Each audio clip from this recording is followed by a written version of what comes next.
The 1st of April. Year of the Tux Medicated Pad. All I know is my dad said to come here. Come right in. You'll see a chair to your immediate left. So, I'm here. That's just fine. 7-Up? Maybe some lemon soda? I guess not, thanks. I'm just here is all. And I'm kind of wondering why my dad sent me down, you know? Your door there doesn't have anything on it, and I was just at the dentist last week, and so I'm wondering why I'm here exactly is all. That's why I'm not sitting down yet. You're how old, Hal? 14? I'll be 11 in June. Are you a dentist? Is this like a dental consult? You're here to converse. Converse? Yes. Pardon me while I key in this age correction. Your father had listed you as 14 for some reason. Converse as in with you? You're here to converse with me, Hal, yes. I'm almost going to have to implore you to have some lemon soda. Your mouth is making those dry, sticky, inadequate saliva sounds. Dr. Zagarelli says that's one reason for all the caries, is that I have low salivary output. Those dry, sticky, salivaless sounds which can be death to a good conversation. But I rode my bike all the way up here against the wind just to converse with you? Is the conversation supposed to start with me asking why? I'll begin by asking if you know the meaning of implore, Hal. Probably. I'll go ahead and take a 7-Up then if you're going to implore. I'll ask you again whether you know implore, young sir. Young sir? You're wearing that bow tie after all. Isn't that rather an invitation to a young sir? Implore's a regular verb, transitive. To call upon, or for, in supplication. To pray to, or for, earnestly. To beseech, to entreat. Weak synonym, urge. Strong synonym, beg. Etymology unmixed. From Latin, implorare. Im, meaning in. Plorare, meaning in this context, to cry aloud. OED, condensed volume 6, page 1387, column 12, and a little bit of 13. Good Lord. She didn't exaggerate, did she? I tend to get beat up sometimes at the academy for stuff like that. Does this bear on why I'm here? That I'm a continentally ranked junior tennis player who can also recite great chunks of the dictionary, verbatim, at will, and tends to get beat up, and wears a bow tie? Are you like a specialist for gifted kids? Does this mean they think I'm gifted? Here you are, drink up. Thanks. Ooh, ooh, ooh. Yeah. You were thirsty. So then if I sit down, you'll fill me in? Professional conversationalist knows his mucous membranes, after all. I might have to burp a little bit in a second from the soda. I'm alerting you ahead of time. Hal, you are here because I am a professional conversationalist, and your father has made an appointment with me for you to converse. Oh, excuse me. Tap, tap, tap, tap. Ooh, ooh, ooh. Tap, tap, tap, tap. You're a professional conversationalist. I am, yes, as I believe I just stated, a professional conversationalist. Don't start looking at your watch, as if I'm taking up valuable time of yours. If himself made the appointment and paid for it, the time's supposed to be mine, right? Not yours. And then, but what's that supposed to mean, professional conversationalist? A conversationalist is just one who converses much. You actually charge a fee to converse much? A conversationalist is also one who, I'm sure you'll recall, excels in conversation. That's Webster's 7th. It's not the OED. Tap, tap. I'm an OED man, doctor. If that's what you are. Are you a doctor? Do you have a doctorate? Most people like to put their diplomas up, I notice, if they have credentials. And Webster's 7th isn't even up to date. Webster's 8th amends to one who converses with much enthusiasm. Another 7-Up? Is himself still having this hallucination I never speak? Is that why he put the moms up to having me bike up here? Himself is my dad. We call him himself. As in, quote, the man himself. As it were, we call my mother the moms. My brother coined the term. I understand this isn't unusual. I understand most more or less normal families address each other internally by means of pet names and terms and monikers. Don't even think about asking me what my little internal moniker is. Tap, tap, tap.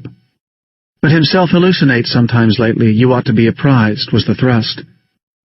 I'm wondering why the moms let him send me pedaling up here, uphill against the wind when I've got a challenge match at 3 to converse with an enthusiast with a blank door and no diplomas anywhere in view. I, in my small way, would like to think it had as much to do with me as with you, that my reputation preceded me. Isn't that usually a pejorative clause? I am wonderful fun to talk to. I'm a consummate professional. People leave my parlor in states. You are here. It's conversation time. Shall we discuss Byzantine erotica? How did you know I was interested in Byzantine erotica? You seem persistently to confuse me with someone who merely hangs out a shingle with the word conversationalist on it, and this operation with a fly-by-night one, strung together with chewing gum and twine. You think I have no support staff? Researchers at my beck? You think we don't delve full-bore into the psyches of those for whom we've made appointments to converse? You don't think this fully accredited, limited partnership would have an interest in obtaining data on what informs and stimulates our conversees? I know only one person who'd ever use full-bore in casual conversation. There is nothing casual about a professional conversationalist and staff. We delve. We obtain. And then some, young sir. Okay. Alexandrian or Constantinian? You think we haven't thoroughly researched your own connection with the whole current intra-provincial crisis in southern Quebec? What intra-provincial crisis in southern Quebec? I thought you wanted to talk racy mosaics. This is an upscale district of a vital North American metropolis, Hal. Standards here are upscale and high. A professional conversationalist flat-out full-bore delves. Do you for one moment think that a professional plier of the trade of conversation would fail to probe, beak deep into your family's sordid liaison with the Pan-Canadian Resistance's notorious Monsieur Duplessis, and his malevolent but allegedly irresistible amanuensis cum operative, Luria P.? Listen, are you okay? Do you? I'm 10 for Pete's sake. I think maybe your appointment calendar squares got juggled. I'm the potentially gifted 10-year-old tennis and lexical prodigy whose mom's a continental mover and shaker in the prescriptive grammar academic world, and whose dad's a towering figure in optical and avant-garde film circles, and single-handedly founded the Enfield Tennis Academy but drinks wild turkey at like 5 a.m., and pitches over sideways during dawn drills, on the court some days, and some days presents with delusions about people's mouths moving but nothing coming out. I'm not even up to J yet in the condensed OED, much less Quebec or malevolent Lurias. Of the fact that photos of the aforementioned liaison being leaked to Der Spiegel resulted in the bizarre deaths of both an Ottawan paparazzo and a Bavarian International Affairs editor, of an alpenstock through the abdomen and an ill-swallowed cocktail onion, respectively. I just finished Jew's ear. I'm just starting on Jew's harp and the general theory of oral liars. I've never even skied. That you could dare to imagine we'd fail conversationally to countenance certain weekly, shall we say, maternal assignations with a certain unnamed bisexual bassoonist in the Albertan Secret Guard's Tactical Bands unit? Gee, is that the exit over there I see? That your blithe inattention to your own dear grammatical mother's cavortings with not one, not two, but over 30 Near Eastern medical attachés?